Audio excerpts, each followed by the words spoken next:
So in this video, I wanted to do a quick review of this travel tumbler in the 350 milliliter size from a company called Kinto. That's K-I-N-T-O. And I've been using this one for a few months now, and I've been liking it a lot, and I wanted to deliver some thoughts about it. Normally, I use a travel tumbler or coffee mug, whatever you want to call it, like this one from a company called Swell. And this is kind of a more conventional style where you have a removable plastic lid with a little cap on there to seal it off, and there's nothing inside. It's just sort of a cup. Then you have a different style, which is more of a thermos style, where you have a removable lid, and again, nothing really complex going on here, but it's sealed at the top more securely with a screw secure, and you can sip from it by removing this piece.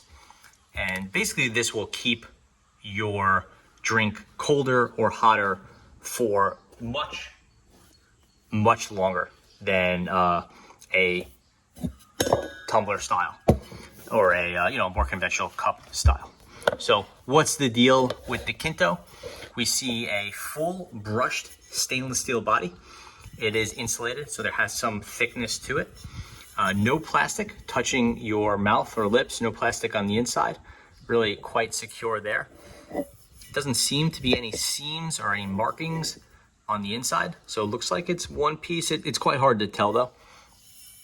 Very little in the way of branding or anything like that here. We see a kind of acid etched or some sort of etched or lasered on logo there, and nothing else. I guess there's, yep, just a one logo.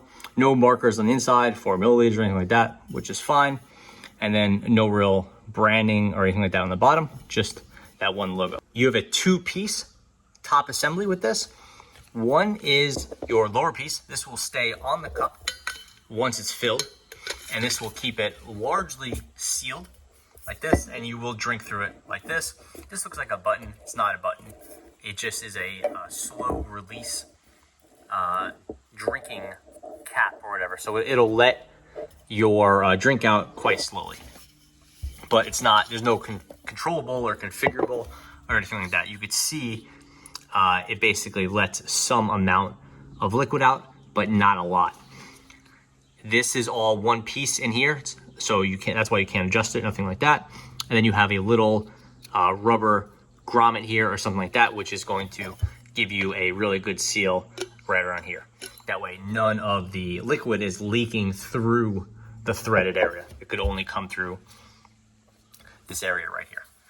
Not really too much else to this. This is a hard plastic, really nice, has no wear or tear or anything like that in the couple months that I've been using this, so good to see, and it's pretty comfortable against your mouth. And I know a lot of people don't like to drink directly out of stainless, especially with a hot drink. It doesn't work out well, so this is helping with that. Here you have the cap. Cap is just a single piece. You have another one of those rubber seals here, and then your plastic threading has a very clear stopping point right there. So you turn it and then it stops turning, and that means it's done. And then you have a nice aesthetically pleasing stainless steel cap, but this doesn't do anything. It just makes it look nice. It's easy to manipulate, and it feels good and tight, and I've never had a leak with this. Being 350 milliliter, this unit is pretty small, which is nice because it gives you like a good cup of coffee, a pretty large cup of coffee in fact, but it's very easy to throw this in a bag, and it fits in a cup holder of your car, no problem. As far as the materials go, I don't think there's really anything to it. Travel tumbler, 350 milliliters. Some stainless steel model, designed by Kinto Japan, made in China, kinto.co.jp. And I don't think there is too much else to be seen from the materials. This came wrapped around the unit, so it's vacuum insulated as we'd expect, outdoor durable. I have dropped this once or twice. 360 degree drinking, so you could drink it from regardless of the orientation of the vessel, and vacuum insulated for between 8C and 65C. There are your directions. Everything's in Japanese, so not usually helpful for us right now. And then I believe there's a slight instruction manual, which I don't really think had too much to show, but I will show it here. And then if you'd like, you can pause it and get all the information you might require.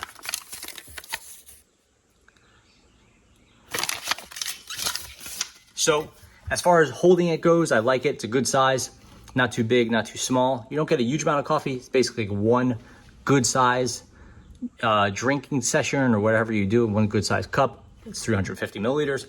Definitely not huge. Works well for cold beverages, although it definitely probably too small for the cold beverages. So I have used this really for tea and coffee. It's a wide mouth version, so it's quite easy to clean.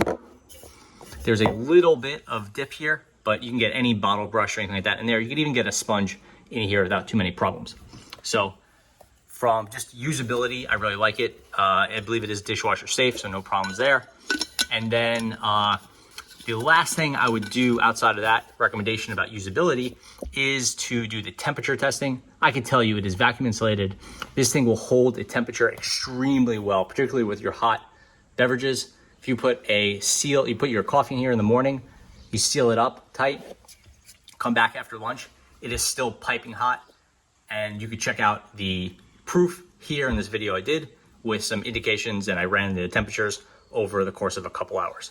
So that's pretty much it. I like this thing a lot and I would recommend it. Might not be easy to find, but you can find it online, and I've had a really good experience with it. Thanks for watching. Okay, so we have some hot water just off boil and we're pouring it directly into the thermos here. We'll fill it to pretty much the maximum of the 350 milliliter capacity, and we will measure the temperature at a number of increments.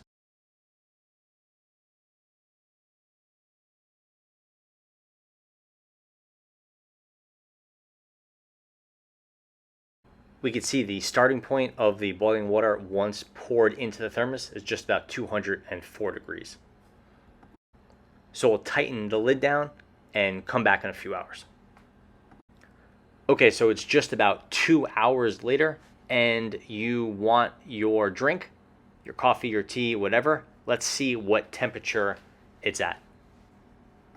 So the coffee or the tea is at about 179 degrees. That's extremely hot. Too hot for drinking. Preferred temperature for drinking for most people is 140 to 165 degrees, give or take. So this is definitely hotter than you want it to be, which is good for a thermos. Okay, so it's about 3.5 hours later. We're checking in on the thermos again, and we'll see the temperature of the liquid at this point.